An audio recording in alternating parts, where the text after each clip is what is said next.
The Charlotte Ledger Podcast is a member of the Queen City Podcast Network. Hi, this is Lindsey Banks, staff writer for the Charlotte Ledger, and you're listening to the Charlotte Ledger Podcast. You can find out more about the Charlotte Ledger or subscribe to one of our newsletters by going to thecharlotteledger.com. For today's episode, we're doing something a little different. March 2023 marks the Charlotte Ledger's 4th birthday, and in honor of Charlotte Ledger Month, we're exploring the Ledger's origins and how it's grown into what it is today.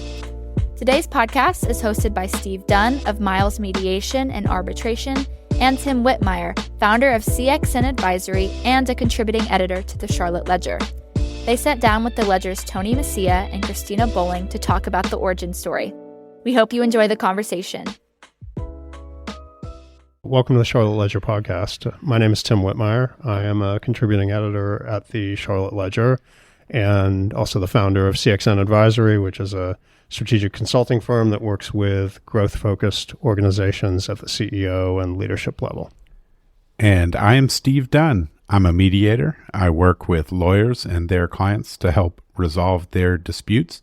I'm also the host of the Steve Dunn Podcast. We thought we would start our podcast hosting duties on the Ledger Podcast with an interview with none other than Tony Mecia, the founder of the Charlotte Ledger, and Cristina Bolling, who is managing editor. Is that right, Cristina? That's correct. Yes. Yep. One of the things we wanted to talk to you all about today was to get into some of the origin story of the Ledger. So, Tony, if you don't mind kind of starting off, actually tell the listeners where you and Cristina and I first met and when that was. We all met working as young cub reporters at the Charlotte Observer. I met Cristina in the Gaston Bureau. We were both reporters out there in the Gastonia office. At the time, we had, I think, 10 reporters and 3 editors. It was a big operation. We had a daily section. We went head-to-head with the Gastonia Gazette.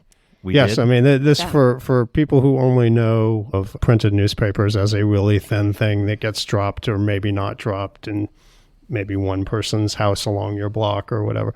This was back in the days when the Observer had 6 or 7 regional bureaus that were contributing to a main newspaper, right? Oh, yeah. Hickory, Concord, Monroe, what else? University City. Rock Hill. Fort Mill. Rock Hill. I mean, they were all over the place. So that's where I met Cristina, and I know you and Cristina also had a shared Associated Press experience. We had prior knowledge of one another because Cristina, I was on the New York City desk with the Associated Press from 96 to 98. Okay, and I was in the Albany, New York bureau from 98 to 2000. Okay, so that was, So when you came down here, you and I already had known each other from when we were at the AP. That's right.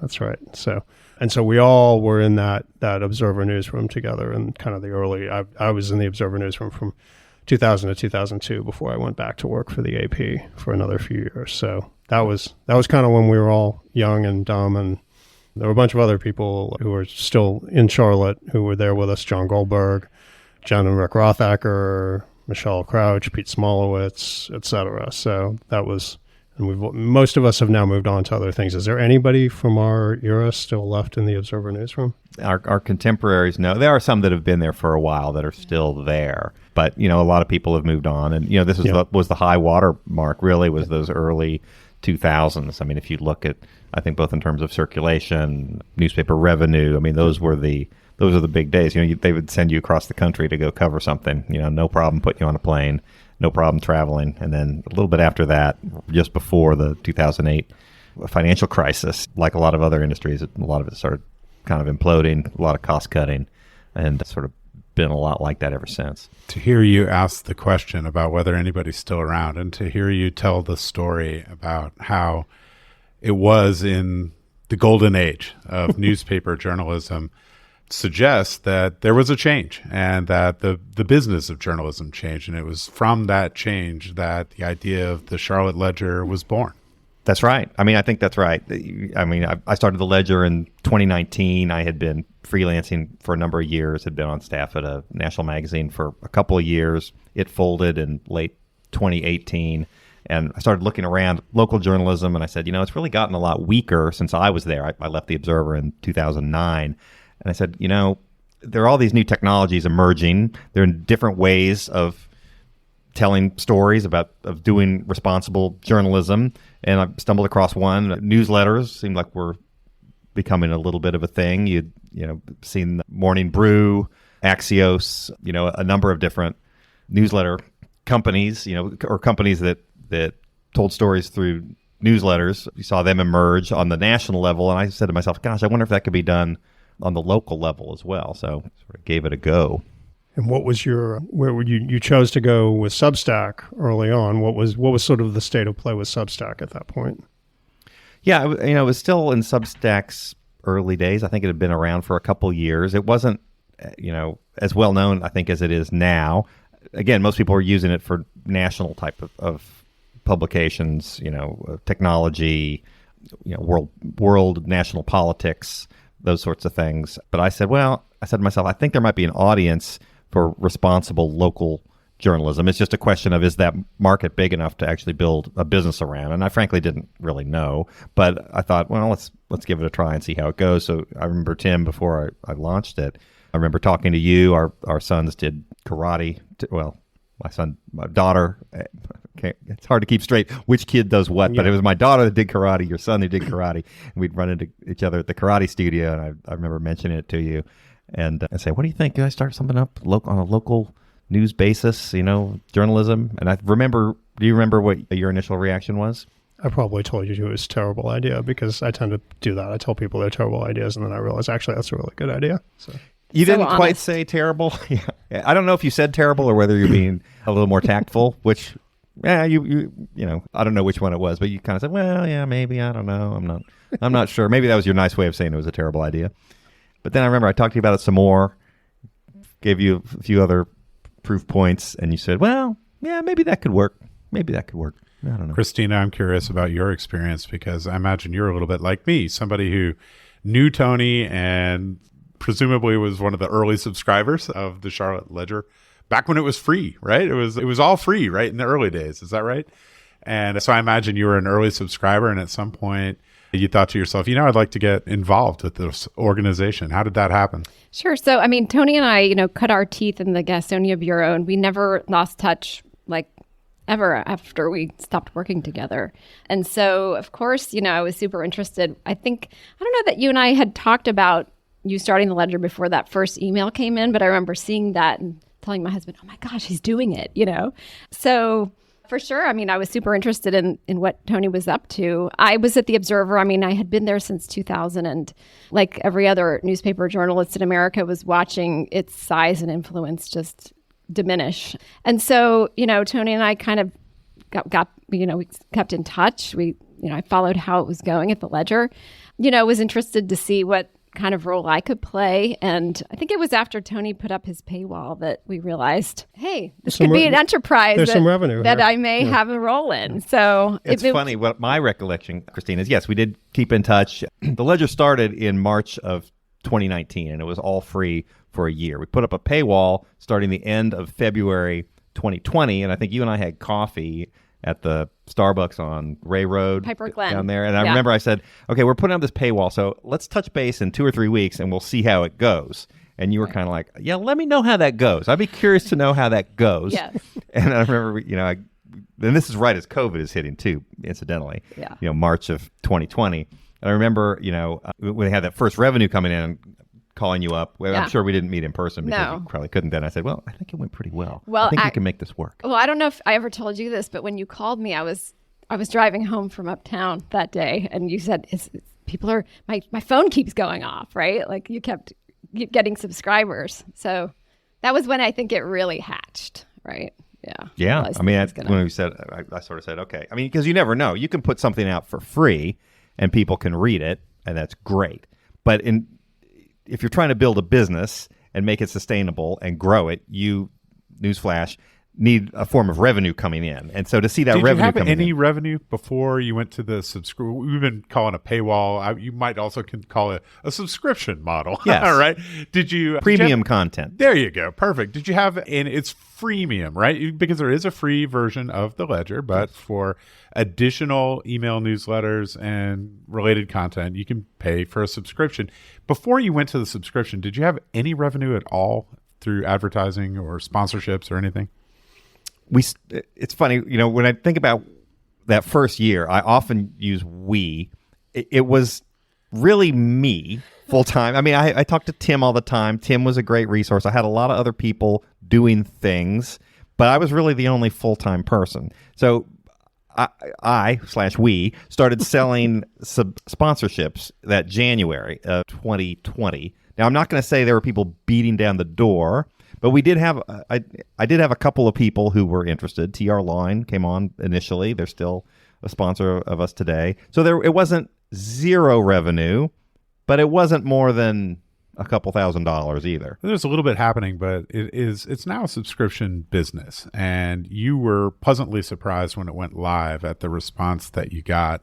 And the publication has grown into the multiple email newsletters that are published regularly, and your community of subscribers has grown accordingly. And now, my gosh, you even have a podcast, which is truly it's the ultimate mark of it's having a arrived. media empire Yeah. at this point. Yeah. Well, I do want to point out that at that time, I mean, there was no blueprint to follow. There was a blueprint of national publications having that same kind of model. But at the local level, there really wasn't a paid, a subscription-based newsletter model. That really hadn't been done. And so I was just sort of winging it a little bit. Now, subsequently, there have been a few that I've been in touch with them. But it was really interesting just to try something new. And what I remember from that first year from a lot of our conversations were around what is the model for this that could work? And we kicked around ideas of like, do we go out and raise a bunch of money, locally? Do we try to tap into, some sort of high net worth individual people who want to see this kind of thing, and it becomes almost, create some sort of 501c3. There's the grant model. We talked to people in Memphis who were kind of almost recreating the Memphis daily newspaper, but online only. So there was sort of this ferment going on in the business, but you were very much like there was no clear, obvious direction for how to take this or build a business model around it. Was sort of my memory of it. Correct. I mean, had a lot of conversations, talked to a bunch of different people. I mean, the consensus and the way most media businesses build is, you borrow a bunch of money, you get some investors, and then you try and get as much audience as possible, and you sell ads off of that. I wasn't really interested in that. I wanted to try something a little bit different that was subscription-based, just because I thought the alignment there between the readers' interests and, that we would have with the readers, I thought was a better way to approach it. I think one thing that's important to point out is that when Tony started all this, I'm not going to say he was unknown in Charlotte, but he wasn't like somebody with 500,000 Twitter followers. Tony really did build this from the ground up. And I will say, being in someone who worked in a mainstream newsroom, that he got definitely attention from the media industry quickly in Charlotte for what he was building.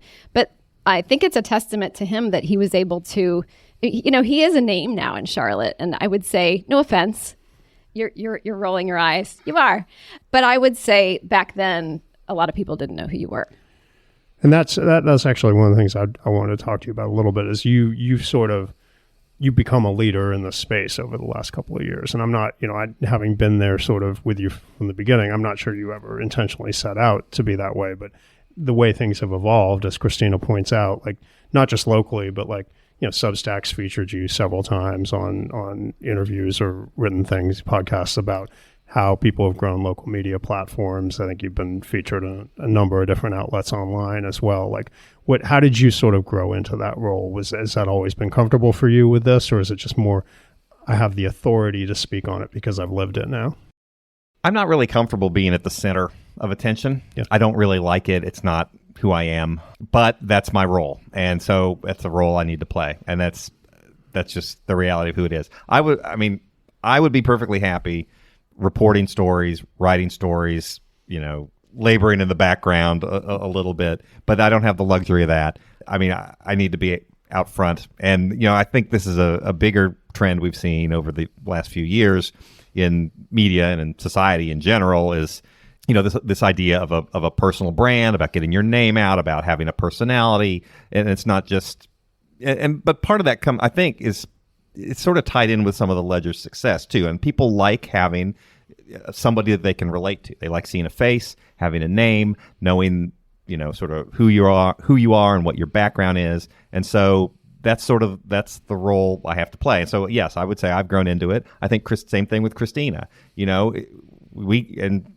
the Associated Press, where you both were, it was very much, I don't think they let you have much of a personality there. No. Now, times have changed. And so now it's a little bit liberating to be able to sort of say, okay, I'm going to take a little risk. I'm going to put some personality. I'm going to put in some humor. I'm going to put in a little joke. I'm going to put in a meme. But you know who it's coming from.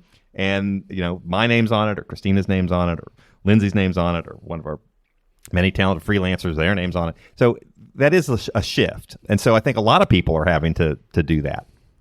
Yeah, and the thing I would add to that I would say as well, and not to sort of get into specifics about the local scene, but I think there is a lot of that sort of personality-driven media going on now. But the distinction I saw with you, and that I saw among a lot of the readers, because frankly, a lot of them were F3 guys. So, I would go to F3 workouts and they'd be like, oh, did you see what Tony had this morning? Or what about that thing? And they knew that I wrote for it occasionally and that I was involved. And they'd be like, why did you guys do this? And I'd be like, right. Not me, that's Tony. But there's an element of knowledge and trust that comes into this as well. So like that, to me, the brand very early on, and the reason you could sort of be a leader in this regard was that you'd lived here for 20 years and you knew the town and you knew what was going on and you knew how to sort out the hype from kind of reality. And to me, that the ability to build the brand around that, I thought was really crucial. And then you bring in Cristina, again, we're all sort of old heads at this point. We've been here for 20 plus years. Like, she knows what she's talking about. She has deep roots in the community as well. And I think that, like, if I think about like where you establish leadership, it was really kind of on the basis of that authority of kind of knowledge and insight. Yeah, to Christina's point about how it was sort of all built up, not because of my name or people, it's like, Tony Mecia started a newsletter, I want to get in on that. Right. No, nobody knew who I was. But the quality of the work. And we're doing original work. We're delivering information that literally you cannot get anywhere else, because we work at it, we have connections in the community, and we tell people things that are interesting, relevant, important. That's the basis of building it up. And yes, there is personality in it, and that is tied into it. But I really think it's the quality of the work and the information. Like, we couldn't move this thing forward if it was just me and Cristina, yucking it up, with each other. I don't know that anybody would pay to read our newsletters about just a bunch of stupid inside jokes. You're professionals, and you bring a professional sensibility to a publication that also has distinct personality and a voice. And a lot of it is identifiable to you as individuals. It's consistent with what you're doing. And that, I think, is characteristic of the media landscape today, is that it's personal and there's plenty of that, right? There are a lot of snarky Twitter feeds in the world, and there's a lot of blogs out there that are filled with personality, but you bring your professional experience and your professionalism to it in a personal sort of way. And to the extent that with the addition of Cristina, you're doing stories like visiting the furniture mart with your mother, right? It doesn't get much more personal than that.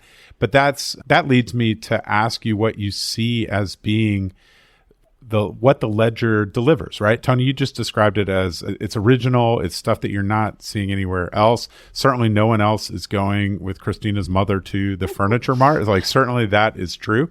But that is a type of story, and there are other types of stories. You cover a lot of business stuff. How do you've got a newsletter that's entirely dedicated to Charlotte FC professional soccer team. Like, you've got a newsletter that is dedicated to obituaries. I'm curious how now, we talked about how you got started, but how you today see your offering, Cristina, to the community. Yeah, I think that Tony and I think a lot about what's interesting to us, what's interesting to the people who read us. For a lot of media, there's just a lack of kind of understanding what the interesting stories are that are out there. There's so much happening in Charlotte that doesn't get written about, that is relevant, that's original. I guess kind of think about, what are the big stories? What are people talking about this week? What's on my mind this week? What's on the mind of people who we know this week? And that's sort of how we kind of begin. I think that our newsletter has personality. I think we don't want to be personalities. I think a lot about, am I putting too much of myself in there? And I think about what are the stories that only I can tell in a specific way, like going to the Furniture Mart. I think that's kind of the origin of how we choose things, how we choose stories. It's the Charlotte Ledger, right? It's not just the ledger. And so you're not covering a lot of international affairs or national politics or stuff like that. You're doing a little bit of sports, but not all sports. It's an interesting combination of things, and it's changed over time. Yeah, I mean, I think that part of it is, it can't be the Tony and Cristina show and like what's interesting to us today. I think it's finding what's out there that's interesting to other people and finding it a way. If I can make it relevant and interesting to me, then I'm probably doing a service to most of our readers. It's interesting because being out in the community, I feel like I hear a lot of people they'll say, it's so funny. I was wondering about something and then you guys wrote about it. So it's like, we get these little kind of earworms and things that we're curious about, and we put them out there and we realize so many other people are also curious about the same thing. So then I feel like that's sort of the magic sauce. If you keep your ear to the ground and you talk to a lot of people and you are into the community and you're out in the community talking to people, you pick up a lot of things before they sort of hit the mainstream and before, public relations people start sending out press releases about them. So I think we have a pretty good track record of being able to do that, of being ahead, of being on the leading edge of some of these things before they really start taking off. Well, part of the reason for that is because you have this community of readers, and I do think it is a community. You've got a community of people who are interested in and supportive of the Charlotte Ledger, and I believe it's accurate to say that they've become quite a source of tips and suggestions for story ideas. Is that right? 100%. I mean, we do I think some of our best stories have been little tips. I mean, not necessarily fully baked, but hey, you might want to look into ... or, let me forward an email that I got about something. For sure. I mean, it speaks to the smartness, the intelligence, the connectedness of the people who read us, and that we have a huge amount to owe to that. And one thing on that basis that I would ask Tony to go back to kind of that first year is my memory of when you launched it was you thought the Ledger was going to be much more a digest of links than it was. And, maybe one original story, and then we'll have a bunch of links to other stuff that, the Observer, Axios, or I guess it was at the time Agenda is doing or whatever. But I feel like that tipped fairly quickly to where your readership and people were coming up with ideas, and you found sort of a flywheel effect that helped you become much more sort of original journalism focused than you thought it was going to be initially. Absolutely. Yeah. I mean, my original thinking was we do some original content.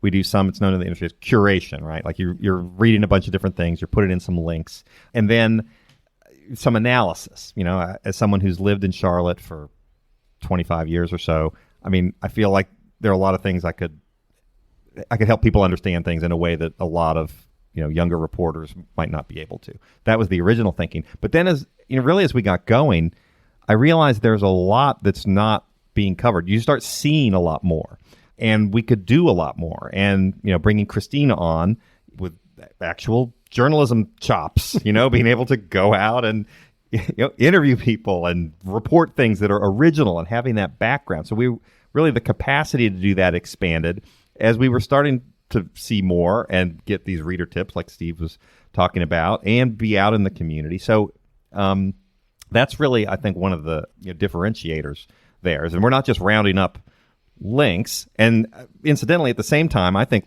local journalism has continued to become more shallow and cover less. And I mean, they be very much click driven, and they have techniques they use to sort of to juice that. But I think we're proving that there's an audience for people who want smart, original information about what's going on in their community. I think one other big piece has been bringing in some freelancers who are maybe recognizable names around Charlotte. A lot of people who had been, who had left the Observer and who had huge followings and who were just very, the experts on their field in Charlotte journalism and media. So I think, we rely on a crop of freelancers, and, we choose them wisely in terms of who has expertise, who's got the reporting and the writing chops that our readers were going to want. Yeah, there's a really, one of the consequences of all the cuts in the Observer over the years is a really deep talent pool out there of freelancers to draw on. What does the future look like? As of today, you've got several podcast episodes already under your belt before this one. So it is truly becoming a multimedia experience. Any new newsletters planned for the future, or have you got any other experiments that you're looking to undertake? Well, we have nothing to announce at this moment, Steve. I have nothing concrete. Stay tuned. Share. Yeah, I could hype something. Come on, you don't want to hype the crossword collection? By the time this airs, that might have already sold out. Well, that that's might not be true. available. I think we could probably still make it available. Whether or not it's related to the Ledger specifically, I'm curious what you think the future of the media landscape looks like. So you've mentioned that you've had some conversations with folks who are doing similar type projects in other cities. Is that right? And I'm just kind of curious what trends you think we might see in the coming years. Yeah, I was hopeful. One of the things in starting this is I saw some opportunity to build a business around the things that we've talked about. But part of it was I was hoping we would inspire more people to kind of do what we're doing and to raise the roof a little bit and to get better, and that we would see more entrepreneurs do the sorts of things that we're doing in different topic areas. I don't know that that's entirely happened in Charlotte. I think you're seeing other publications like ours pop up in other cities. So I guess I would just hope that there would be more people doing the sorts of things that we're doing. I can say there's certainly a market for it. I just think there are all kinds of different topic areas that people are interested in. And, one of the trends in media is things are becoming a lot more stratified. In the old days, you would take the paper would have sports, local news, world news, opinion, comics, all these things. And it was all bundled together and delivered to your door. And maybe you didn't like the comics and maybe you didn't like sports, but you were kind of stuck with it. Today, you can basically say, okay, I just want to read ABC, and that's there for you. I just think there are different niches of information, that a lot of them that are still out there that are not really tapped fully yet. And so I think there's a lot of potential to try to fill those information voids. We're going to wrap that up here. Thank you all for talking with us about this. We're, obviously Steve and I are personally invested in the future of the Ledger and excited about it and proud to be a part of it. And just a huge thank you to both of you for everything you've done on the journalism scene. That's it for today. The Charlotte Ledger podcast is produced by me, Lindsey Banks. You can find out more about the Charlotte Ledger or subscribe to one of our newsletters by going to thecharlotteledger.com. QueenCityPodcastNetwork.com.